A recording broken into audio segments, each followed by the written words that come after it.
Shalom, shalom à tous, dans le nom de Jésus, que la paix soit avec vous, que Dieu vous bénisse et à lui seul toute la gloire. Nous allons prier, chers bien-aimés.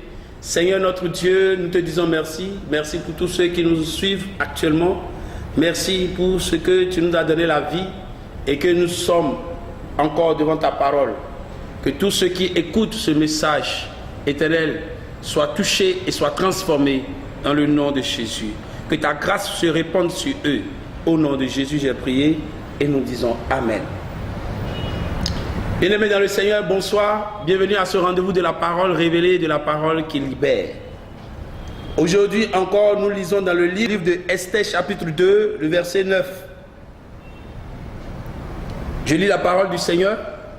La Bible dit, la jeune fille lui plut et trouva grâce devant lui. Il s'empressa de lui fournir les choses nécessaires pour sa toilette et pour sa subsistance. Lui donna 7 jeunes filles choisies dans la maison du roi et la plaça avec ces jeunes filles dans le meilleur appartement de la maison des femmes. Que Dieu bénisse la lecture et l'écoute de sa parole. Nous disons tous Amen. La Bible nous parle d'une femme qui n'est pas des moindres dans l'histoire des femmes d'Israël, une femme importante, une femme qui s'est démarquée par la grâce qui était sur elle, une femme qui a été particulière, une femme qui a marqué sa génération. Cette femme, il s'agissait d'Esther, son nom autrefois qui s'appelait Hadassa. Et cette femme, la Bible nous dit que Hadassa était une petite fille qui était née d'une mère et d'un père juif. Mais il était orphelin de père et de mère. Autrement dit, Esther, qu'on appelait encore Hadassa, n'a pas connu l'amour paternel, n'a pas connu l'amour maternel, parce qu'étant enfant, elle va perdre de sitôt ses parents. Elle va perdre ses géniteurs. Elle a perdu l'espoir. Elle a perdu tous ceux-là qui pouvaient l'entretenir, s'occuper d'elle.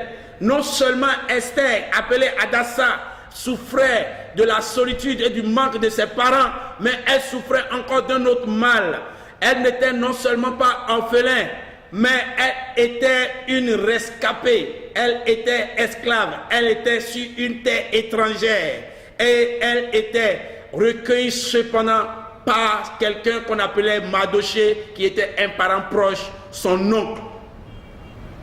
Mardochée l'a pris et dans sa misère, dans cet exil, dans cette situation, en tant qu'esclave sur une terre étrangère, la Bible nous dit que la bonté de Dieu va frapper à sa porte. La grâce de Dieu va frapper à la porte d'Esther. Le roi cherchait une femme.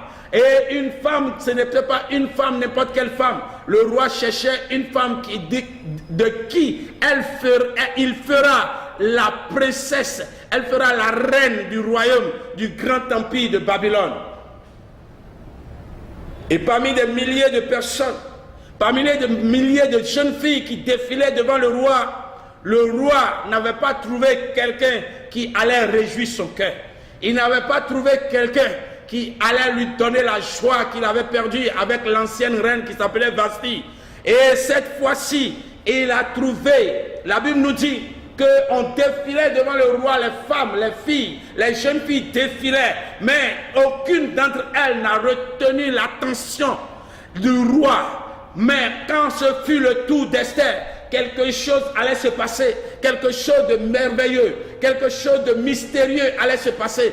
Parmi des milliers de femmes, parmi des milliers de beautés, parmi des milliers de personnes qui étaient en train de déposer leur dossier de beauté dans le palais royal et qui défilaient chaque jour, il y eut une femme, une seule, c'était l'esclave, c'était l'orpheline, c'était celle-là qui n'avait rien du tout, qui a retenu l'attention du roi. Et le roi en fit sa femme, le roi en fit sa reine, le roi en fit sa dulcinée. Et mon frère, ma soeur, laisse-moi te dire, quelle est la nature de ton problème, quelle est la nature de ta situation. Tu as tout perdu, il n'y a plus d'espoir pour toi. Laisse-moi te dire que la grâce de Dieu te fait trouver la faveur des hommes.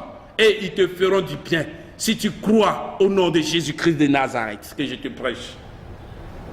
Si tu crois au nom de Jésus-Christ de Nazareth, que je te prêche, qui était le Dieu de Esther, en qui Esther avait mis sa confiance, et ce jour-là, devant les gens des milliers de beauté, elle n'a pas désisté, elle ne s'est pas découragée. Les gens étaient peut-être en train de lui dire, est-ce que tu vas réussir? Est-ce que tu penses que le roi va te choisir? Toi qui es orpheline, toi qui n'es même pas de la nationalité, laisse-moi te dire que tu seras choisi. Comme Esther a été choisie. Parce que la grâce de Dieu repose sur toi. L'onction de Dieu, l'onction de la grâce est désormais ta portion et te localise. Il te qualifie. Là où les hommes, les pensées des hommes, les paroles des hommes t'ont disqualifié, laisse-moi te dire que la grâce de Dieu te qualifie. Le concours que tu as été, tu n'es pas admis. Laisse-moi te dire que si tu vas encore, tu vas réussir. La maladie que les gens ont souffert, donc les gens ont souffert et ils sont morts, ça ne te tuera pas. Parce que la grâce de Dieu répandue à la croix te guérit maintenant.